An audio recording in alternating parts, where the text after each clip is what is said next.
The conquest of Earth was supposed to be a formality. The Zyrex Empire, a technologically superior race, had swept through the galaxy, devouring weaker civilizations one by one. With a history of annihilating entire worlds and imposing their will on countless species, their confidence was unshakable. Earth, a small, insignificant planet in the far reaches of the galaxy, had long been identified as ripe for subjugation. The Zyrex believed humanity, with its primitive technology and fractured governments, would be easy pickings. But they didn't know Earth. They didn't understand the tenacity of its people, the fire that burned in their hearts, or the stubbornness that flowed through their veins like blood. To them, Earth was just another conquest, nothing more than a blip in their grand scheme of galactic expansion. The Zyrex fleet entered Earth's atmosphere with an unchallenged, thunderous force. Massive warships, their hulls gleaming with deadly weapons, blotted out the sun, casting eerie shadows across cities and countryside alike. They made no attempt at subtlety, no attempt at diplomacy. This was a declaration of dominance, and humanity would submit, or be destroyed. On the ground, Earth's leaders scrambled to respond. Communication lines buzzed with frantic activity as military leaders in bunkers, government officials in secure locations, and scientists working in underground labs tried to make sense of the situation. But there was no time for plans.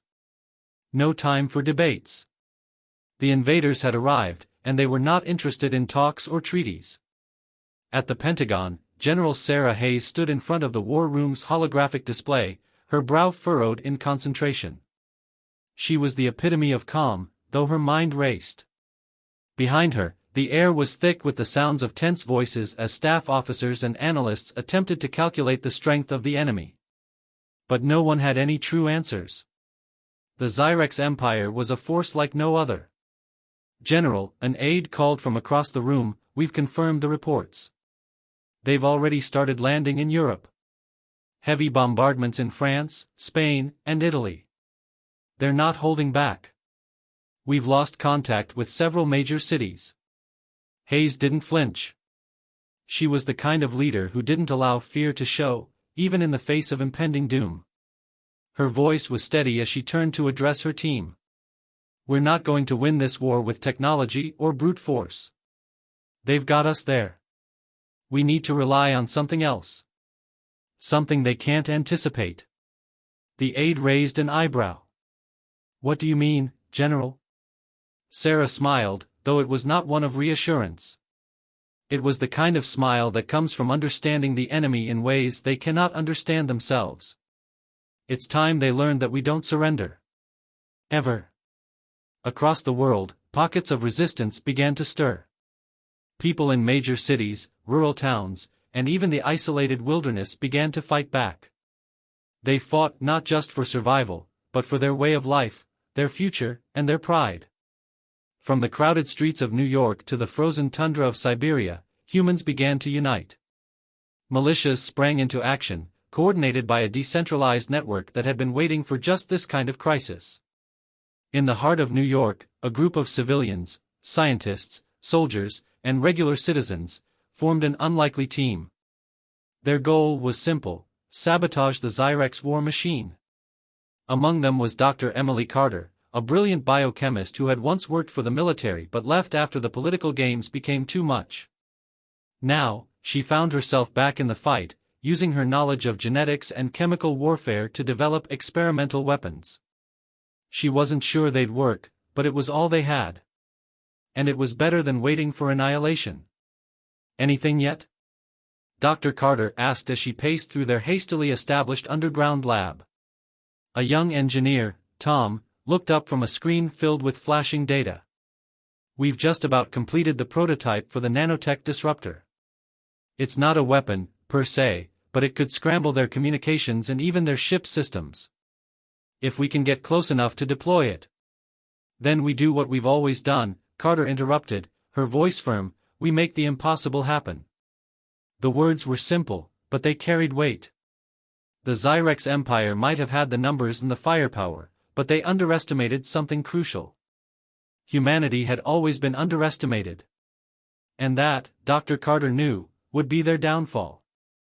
As the battle raged on above and below, something else was happening. Humanity was starting to adapt, to evolve in response to the threat. The resilience that had been forged through centuries of war, famine, and adversity began to manifest itself. This wasn't just a fight for survival. It was a fight for humanity's very soul. The invaders, thinking their victory was all but assured, had made the most dangerous mistake of all: they had underestimated their enemy. And now, humanity's fight for freedom would prove to them just how wrong they truly were. The first wave of Zyrex attacks had been swift and brutal, leaving cities smoldering, nations reeling. Entire populations had been displaced, their homes destroyed by the overwhelming might of the alien invaders. But despite the staggering loss of life, there was one thing the Zyrex did not account for: human resilience. As their warships hovered above the remnants of devastated cities, the invaders underestimated the unity that had begun to take hold on Earth.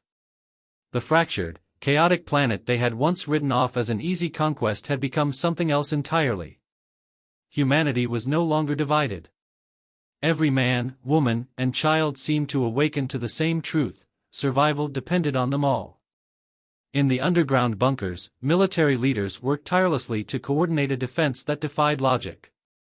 The Zyrex had come with superior technology, but Earth's fighters were adapting. They didn't just rely on conventional weapons, they began to understand the enemy's technology, hacking into their systems and using guerrilla tactics to create disruption in the most unexpected ways. There was no rulebook for this war, only the primal instinct to fight for survival. General Sarah Hayes had been right: this would not be won by brute force alone. The first few weeks of battle had been chaotic, with cities falling in quick succession. But now, the tide was turning. In the rubble of shattered metropolises, resistance cells had begun to coalesce into a functioning military network. The Zyrex had assumed that human leaders would crumble, that Earth's fragmented states would be easy to divide and conquer. They had failed to predict the unity born from desperation. Meanwhile, aboard the flagship of the Zyrex Armada, Supreme Commander Vrox was growing increasingly frustrated. His once unshakable confidence was beginning to waver as reports of unexpected human resistance continued to flood in. What should have been a swift, decisive victory had turned into a frustrating stalemate. "They're adapting too quickly," Vrox growled, pacing in front of his command bridge's massive holographic map. "I thought they were primitive." A subordinate spoke up, his voice tinged with disbelief. "They're using our own tactics against us, Commander.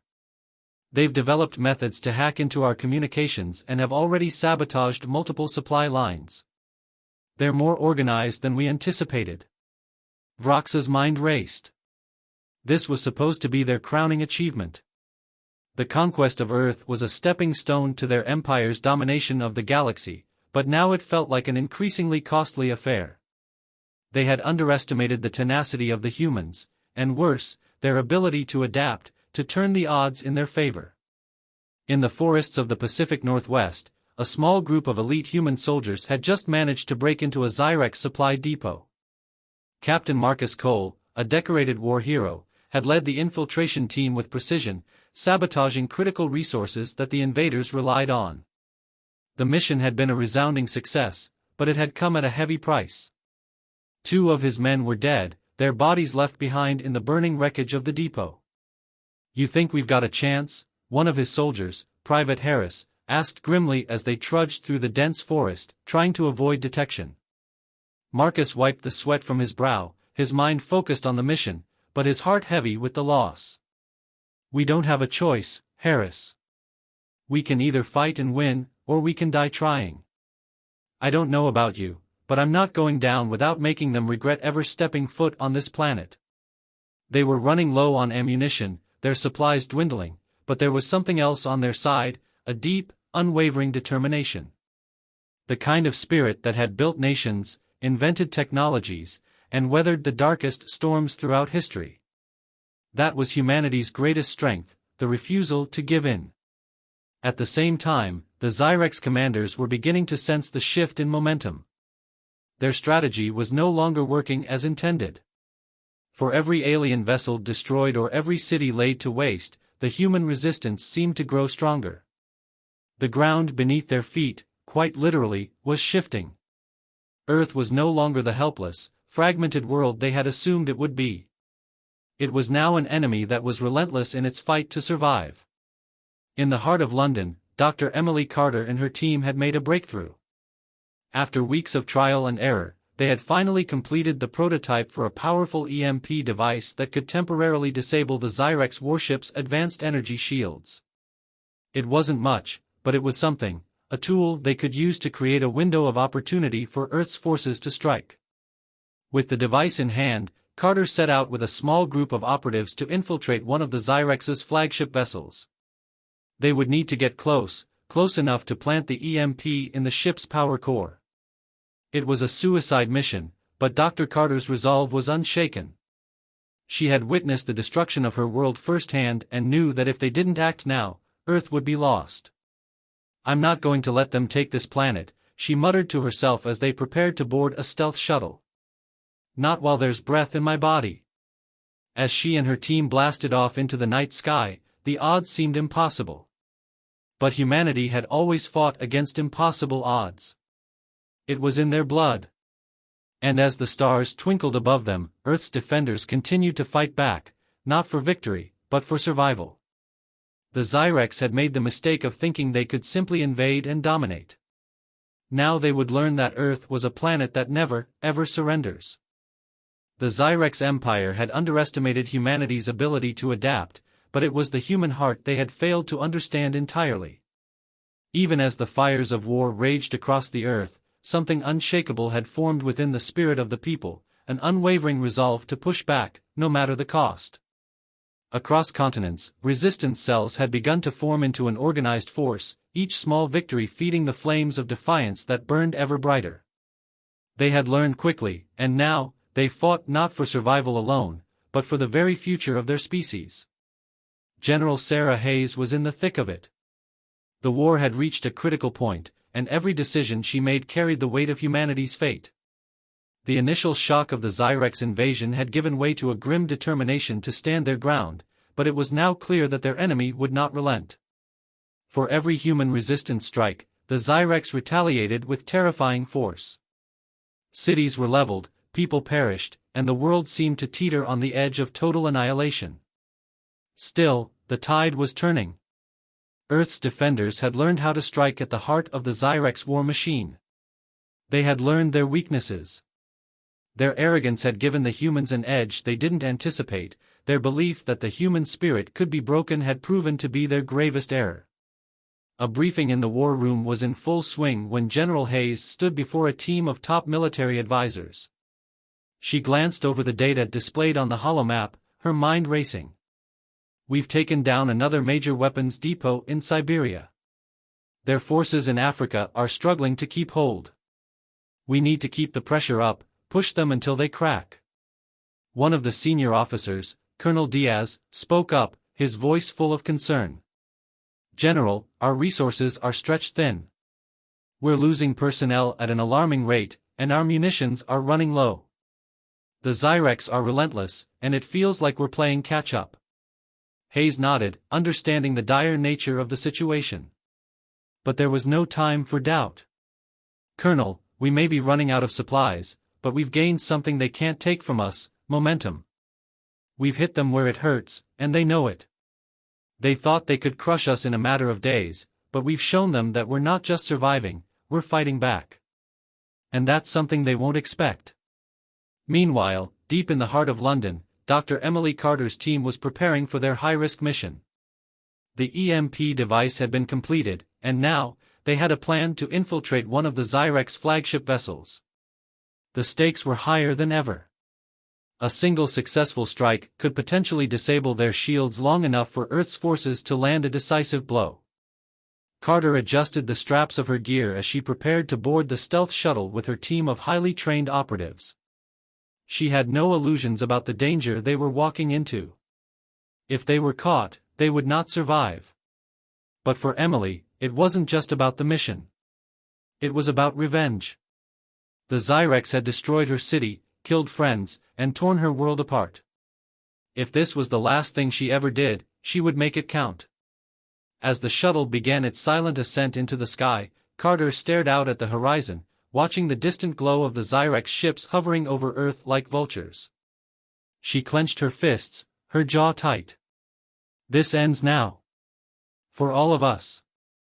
Their target was the Zyrex flagship Sarkhan, a massive vessel that hovered above the remains of Paris. The Sarkhan was their pride, the heart of the invasion fleet, and Carter and her team had to disable it. With its shields down, the remaining resistance forces would have a chance to fight back in a meaningful way. In a dark corner of the world, far from the chaos of major cities, a different kind of resistance had been growing, one built on the strength of humanity's most creative minds. Scientists, engineers, and hackers had formed a new alliance, pooling their knowledge to reverse-engineer Zyrex technology. These were the unseen warriors of the war, those who worked tirelessly behind the scenes, developing weapons, crafting strategies, and even altering the fabric of the environment itself to support the growing resistance. One such group, led by former military strategist Lieutenant Rook, had developed an unexpected asset, a new form of camouflage technology capable of rendering human forces nearly invisible to Zyrex detection systems. It wasn't perfect, but it was enough. A small strike force was ready to launch a critical mission deep into enemy territory, where they would plant a device that could hack into the Zyrex fleet's communication network. Rook gathered his team in a dimly lit room, a map of enemy positions projected onto the wall. His voice was calm but heavy with the weight of the mission ahead. This isn't just about disabling their comms. If we can get into their primary relay station, we can intercept orders and sow confusion. It will create an opening for the rest of our forces to make their move. He turned to his team. We're going in under cover of night. No heroics. We do this by the book, and we do it fast. We don't get second chances. You all know the risks. But remember, if we pull this off, the Zyrex won't know what hit them. We can't let them turn Earth into another dead world. As his team nodded and began final preparations, Rook's thoughts briefly turned to his family, back home in the countryside. He didn't know if he would ever see them again, but he knew that the fight he was about to lead was not just for survival, it was for the future of Earth itself. Back at the war room, General Hayes received a new intelligence report that chilled her to the bone. The Zyrex had activated their doomsday weapon, the ether cannon, a device capable of wiping out entire continents with a single shot. The weapon was still in the experimental stages, but the Zyrex were growing desperate, and they had decided to deploy it anyway. The countdown had begun. Humanity's will to survive was stronger than ever, but now, the stakes were higher than ever before. The Zyrex were not just fighting to conquer Earth, they were fighting to destroy it. The time had come to take the fight to them. And this time, Earth's defenders wouldn't stop until the last invader was defeated. The Zyrex Empire's ether cannon was the pinnacle of their destructive power, a weapon capable of vaporizing entire continents with a single, devastating pulse of energy. It was still in its experimental phase, but desperation had led the invaders to deploy it prematurely, thinking that humanity's resistance could be crushed in one swift, deadly stroke. On the ground, General Sarah Hayes had received the grim intelligence report. The Zyrex had activated the ether cannon, and it was targeting North America. The consequences of its activation would be catastrophic. The weapon's range was vast, and a single shot could obliterate an entire continent. Hayes knew the clock was ticking. There was no time to wait for reinforcements, no time for careful planning. This was the final stand. Earth's survival hinged on one desperate move: to infiltrate the Zyrex command center, disable the ether cannon, and sabotage their ability to fire it. Sarah turned to her team. We've been through worse. We've survived against impossible odds. Now it's time to show them what we're really made of.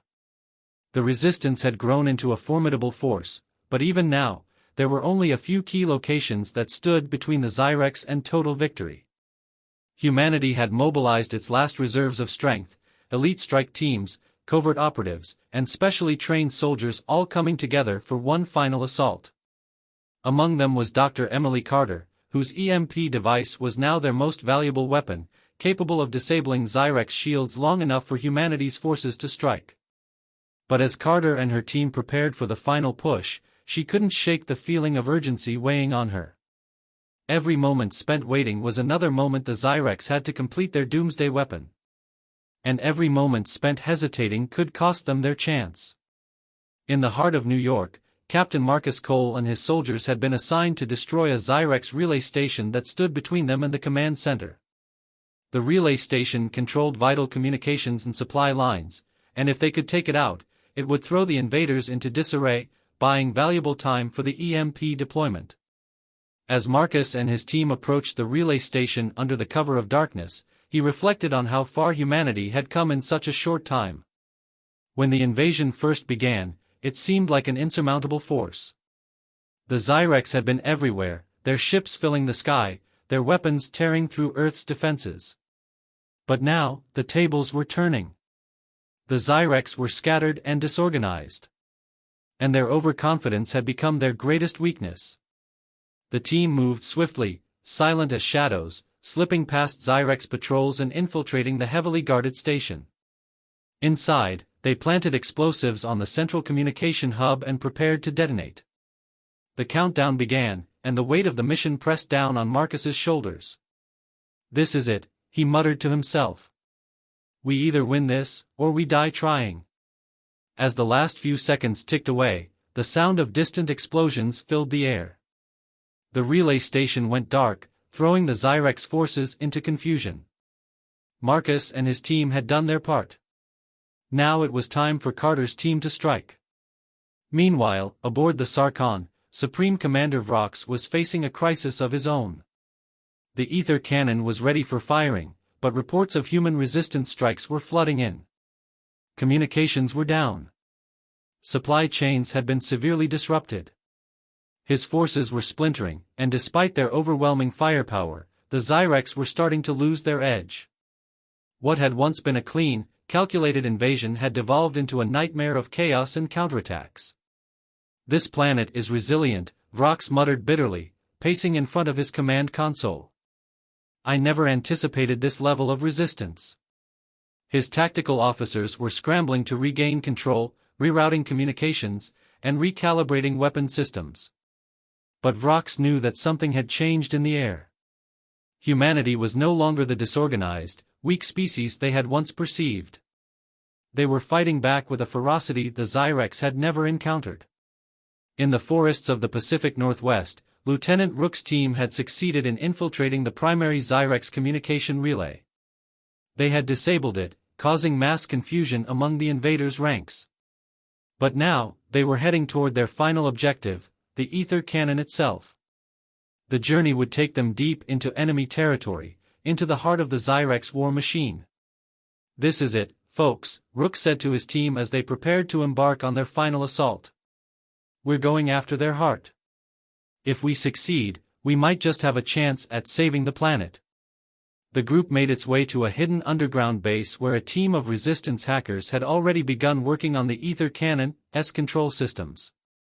They needed to access the cannon's power core and disable its firing mechanism before it was too late. The battle for Earth was escalating. As the Resistance's final assault on the ether cannon began, Carter and her team were already deep within the Zyrex flagship Sarkhan, navigating its labyrinthine halls to deploy their EMP device. The Zyrex Empire had thought their victory was inevitable. But now, they were beginning to realize the full scale of their mistake. Back on the ground, Earth's defenders rallied together in a show of strength. The Zyrex might have the firepower, but humanity had something more, a burning will to survive, a refusal to bow before any invader. In the heart of the battle, Sarah Hayes, Emily Carter, Marcus Cole, and countless others had one singular goal: to make sure the ether cannon never fired, to ensure that Earth would remain free, and to show the Zyrex that no empire, no matter how vast, could ever conquer a planet that never surrenders. The final countdown had begun. The stakes had never been higher. As the Zyrex ether cannon powered up, the resistance forces were closing in on their targets. Time was running out for both sides. Earth's defenders had rallied together in ways no one had imagined: militaries, civilians, scientists, and hackers, all standing united in the face of an enemy that sought to extinguish their way of life. Every inch of territory gained had come at a cost, but the resolve of humanity had only grown stronger with each battle. General Sarah Hayes stood at the command center, her fingers hovering over the holographic map of Earth's defenses. The ether cannon was on the verge of being fired, and the consequences would be catastrophic if it succeeded. She knew the risks. If they failed, the loss of life would be unimaginable. The resistance had no more room for error. The final gambit was about to unfold. "We have one shot at this," Hayes said, her voice cutting through the tension in the room. "We'll need to synchronize every operation.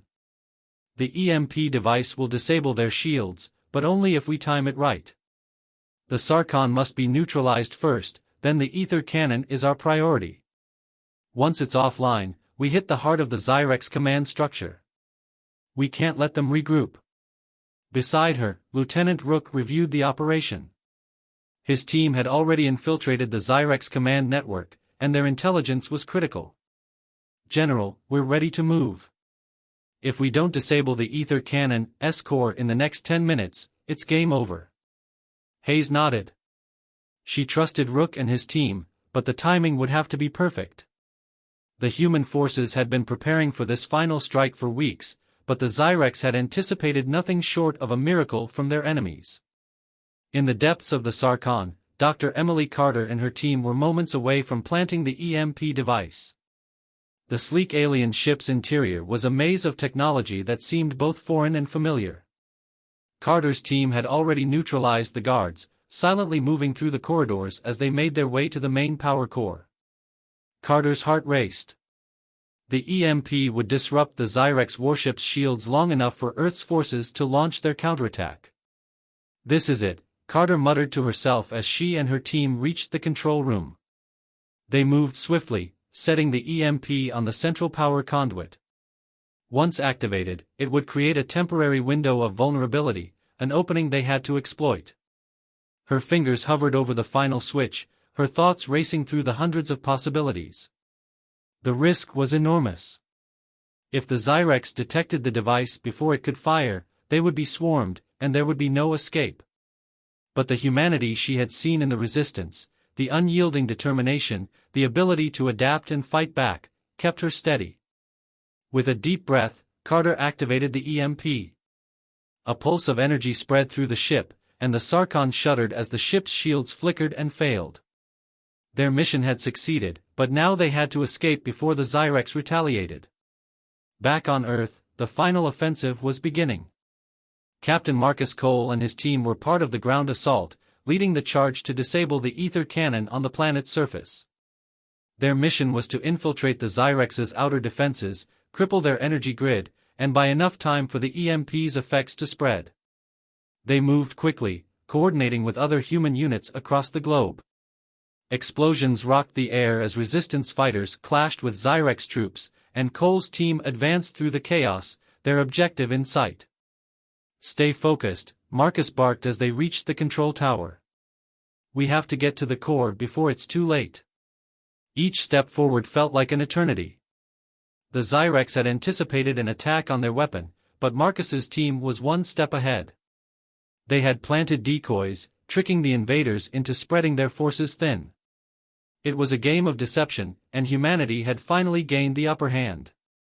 As they reached the core, Marcus gave the order. "Go!" Explosives were set in place, and with a final push, the ether cannon's energy source was disabled. A blinding flash erupted, followed by a deep rumble as the weapon's core imploded. The immediate threat had been eliminated. But the war was far from over. With the Sarkon now vulnerable and the ether cannon offline, the Zyrex forces were scrambling. General Hayes had her moment. This was the break humanity had fought for, but it wasn't over. The Zyrex had always been adaptable, and their retaliation would be swift. On the Sarkon, Carter and her team had already initiated their escape. The Zyrex had detected the sabotage, and the ship's emergency alarms blared in every corridor. The group moved through the ship's darkened halls, navigating their way toward the shuttle bay. The EMP had done its job, but the Zyrex weren't about to let Earth's last hope slip away. "Move faster!" Carter shouted, as her team sprinted down the narrow hallways. We can't afford to be caught. The sound of Zyrex soldiers closing in grew louder. As they reached the shuttle bay, the last of the team made it inside. Carter was the last to enter, slamming the door shut as weapons fire struck the hull.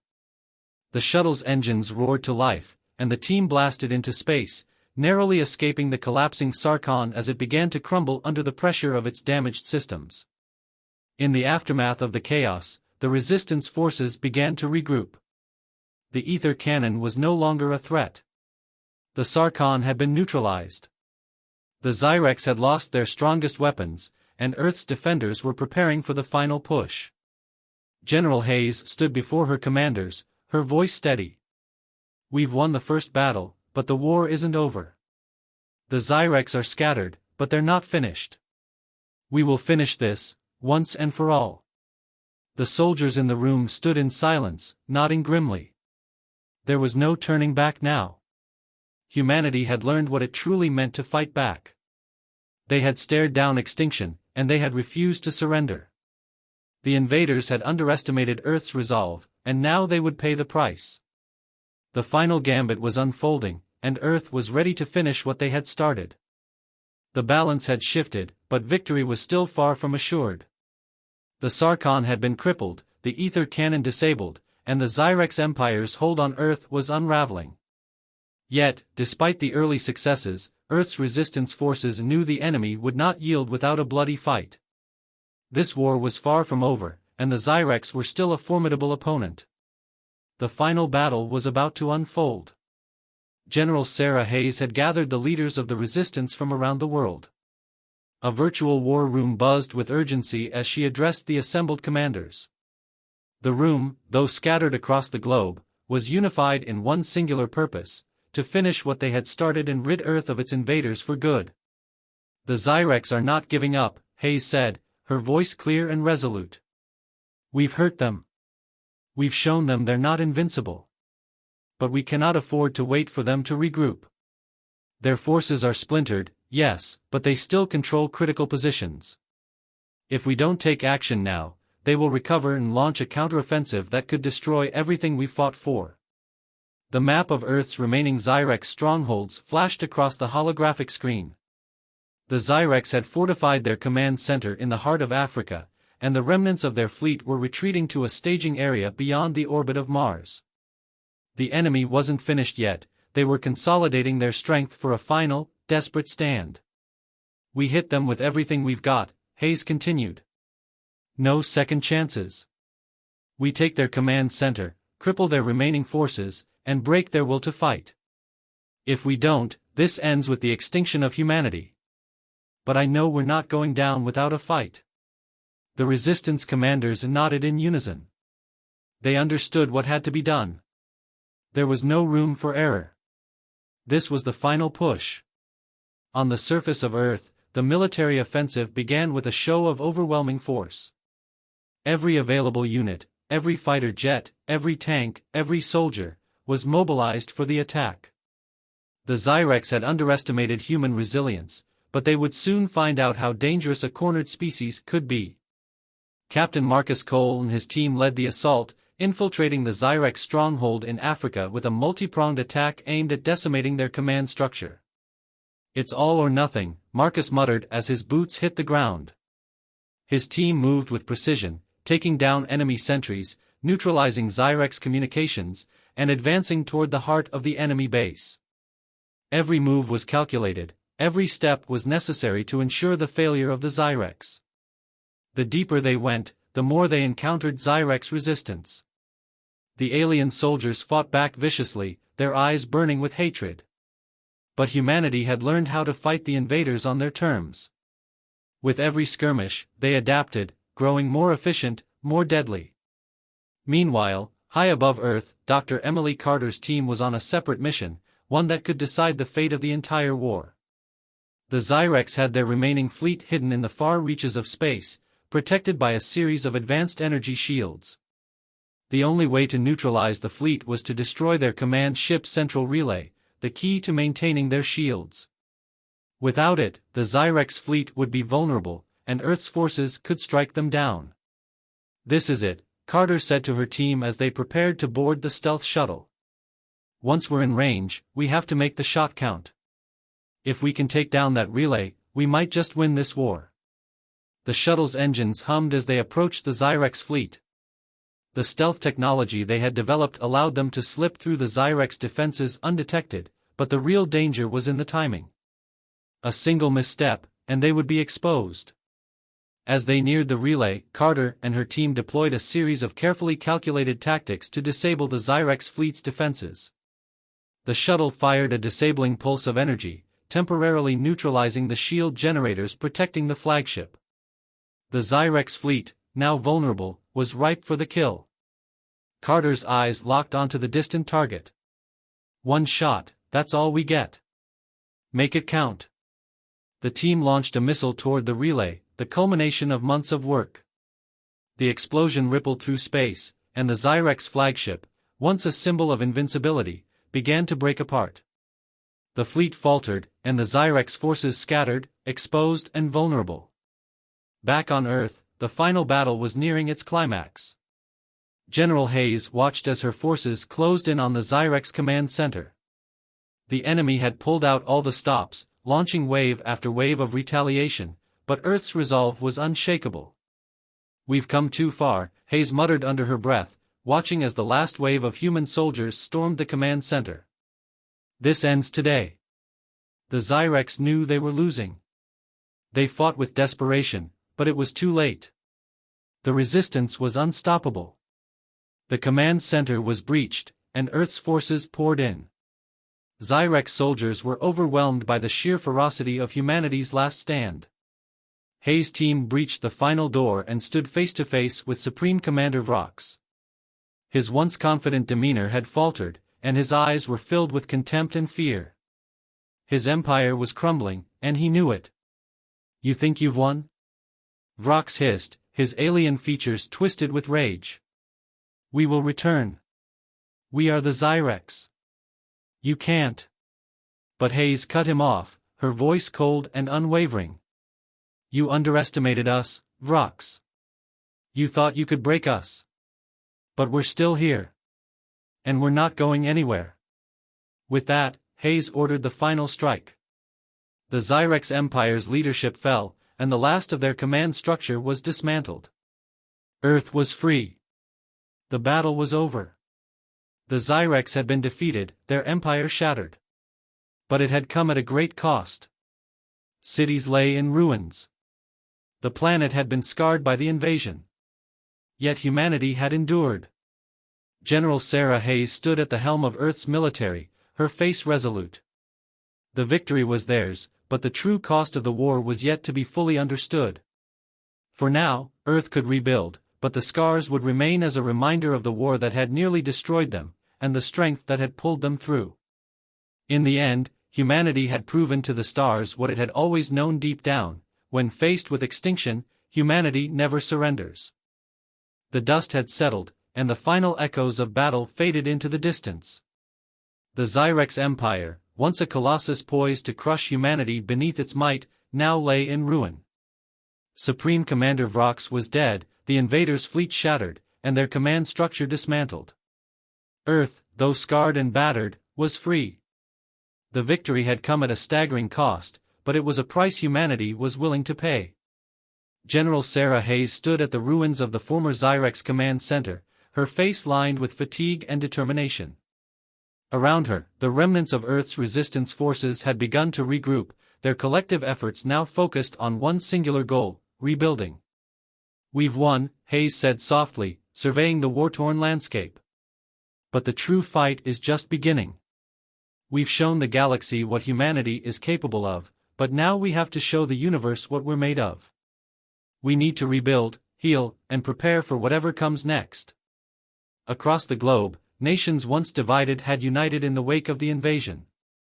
The Zyrex's ruthless attack had forced humanity to set aside old rivalries. Nations that had once fought each other now worked side by side, sharing resources, technology, and knowledge to restore their planet. But the scars of war ran deep. Cities that had once been thriving metropolises were now piles of rubble. The lives lost, soldiers, civilians, families, could never be fully counted. Yet despite the devastation, the human spirit remained unbroken. In the face of annihilation, Earth had not only fought back but had secured a future. On the outskirts of New York, a new monument stood. It was simple yet profound, an eternal flame surrounded by the names of every soldier and civilian who had given their lives during the invasion. This memorial would serve as a symbol of humanity's resilience, a testament to the unwavering determination of a species that refused to bow to any conqueror. Captain Marcus Cole, now a symbol of heroism, stood before the monument with a handful of other veterans. Their expressions were somber, but their eyes held the spark of hope. The war was over, but the rebuilding would take years. It would require the same courage and unity that had won the war in the first place. "Every name here means something," Marcus said, placing his hand over the cold stone. "They fought for our future. For freedom. And we're going to honor that." Nearby, Lieutenant Rook, who had played a pivotal role in dismantling the Xyrex's communication network, was in the midst of coordinating the restoration of Earth's technological infrastructure. The EMP that had neutralized the Xyrex fleet's shields had also crippled many of Earth's satellite systems, but recovery was already underway. Humanity's ingenuity had been tested, and they had risen to the challenge. Dr. Emily Carter, having returned from her mission aboard the Xyrex flagship, was now leading a team of scientists and engineers. Their goal was to reverse-engineer the technology the invaders had left behind, using it to fuel Earth's technological renaissance. The Xyrex had underestimated human adaptability, and now humanity would turn their greatest weapon against them, knowledge. As Earth rebuilt, a quiet resolve settled over its people. The war was not a victory that could be celebrated without sorrow. Too many had fallen, and the planet itself bore the marks of the Xyrex's invasion. Yet, even in the aftermath of such a brutal war, humanity's indomitable will was evident. They would rebuild their homes, their cities, and their lives. And they would never forget what had been lost, nor what had been won. But beyond Earth, the stars beckoned. The Xyrex Empire, though broken, was not the only alien power in the galaxy. The victory over the Xyrex had sent shockwaves through the interstellar community. The once feared invaders had been toppled by a species they had underestimated. The message was clear: humanity would no longer be passive, no longer subject to the whims of imperial powers. Earth was no longer a backwater planet in the far reaches of space, it was a force to be reckoned with. General Hayes sat in the war room, surrounded by Earth's newly formed Intergalactic Council. The focus was no longer on survival but on diplomacy, exploration, and the future. The galaxy was vast, and many unknowns remained. Some factions might still harbor ill will, others may see Earth as a beacon of hope. But humanity was no longer in the shadows. "We've earned our place in the stars," Hayes said, her voice steady but filled with determination. "But we have to do it on our terms. We can never forget what it took to get here, and we can never let our guard down." In the coming months, Earth would establish contact with other worlds, forging alliances and building bridges with species across the galaxy. It was a new dawn for humankind, one forged in the fires of war but tempered by an unshakable will to grow, to explore, and to never again be vulnerable to invasion. The last remnants of the Xyrex were hunted down and defeated. The remains of their fleet were dismantled, their leaders captured or destroyed. As the stars slowly returned to peace, Earth found itself at a crossroads. No longer a planet under siege, it had become a symbol of resistance, of perseverance, of victory against impossible odds. Humanity had shown the galaxy that it was capable of standing toe-to-toe with the most advanced civilizations the stars had to offer. They had shown that no matter how powerful the enemy, no matter how great the odds, Earth would never surrender. The invaders had learned their lesson: humanity would not go quietly into the night. And Earth was not just a prize to be claimed, it was a world worth fighting for. As Sarah Hayes looked to the horizon, the future was uncertain, but one thing was clear: humanity's greatest strength had always been its refusal to give up. And that would carry them to places beyond their wildest dreams. The war was over, but the adventure had just begun.